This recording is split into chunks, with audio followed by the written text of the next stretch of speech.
আজ উমরাংশুতে এশিয়ার নতুন স্টেডিয়াম উদ্বোধন। মুখ্যমন্ত্রী হিমন্ত বিশ্ব শর্মা নতুন স্টেডিয়ামের উদ্বোধন করবেন। 15,000 ক্রীড়াপ্রেমী একসঙ্গে খেলা উপভোগ করতে পারবেন। স্টেডিয়ামের উদ্বোধন ঘিরে প্রস্তুতি একেবারে তুঙ্গে।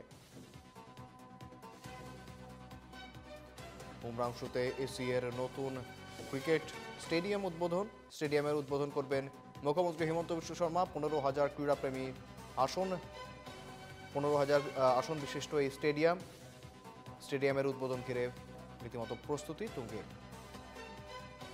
সঙ্গে রয়েছেন প্রতিনিধি প্রাঞ্জল শইকিয়া।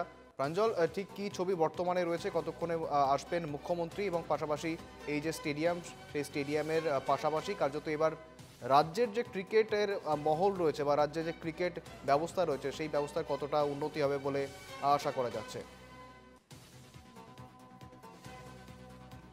ক্ষেত্ৰত এক নতুন সংযোজন ঘটিছে আজিৰ দিনটোৰ পৰা। আৰু এছিয়াৰ অধীনত এখন প্ৰায় 15,000 দৰ্শক বহিব পৰা ষ্টেডিয়াম আজি মুকলি কৰা হৈছে। আৰু ডক্টৰ হিমন্ত বিশ্ব শৰ্মা, মুখ্যমন্ত্ৰী ডক্টৰ হিমন্ত বিশ্ব শৰ্মাই এই ষ্টেডিয়ামখন মুকলি কৰিছে। ইতিমধ্যে মুখ্যমন্ত্ৰীগৰাকীয়ে আহি ইয়াত উপস্থিত হৈছে আৰু তেওঁ ষ্টেডিয়াম মুকলি কৰিছে। আৰু কিছু মুহূৰ্তৰ পিছতে তেওঁ যি ভাষণ, সেই ভাষণ আৰম্ভ কৰিব। আমি সেই ভাষণ আপোনালোকক পোনপটীয়াকৈ সম্প্ৰচাৰ কৰিম।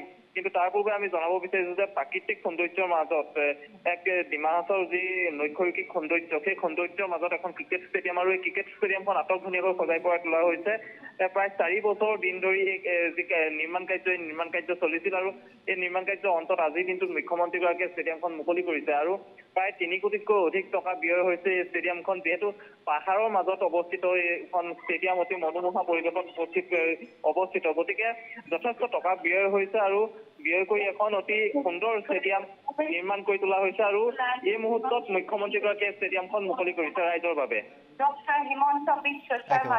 অনেক ধন্যবাদ তোমায় প্ৰাঞ্জল।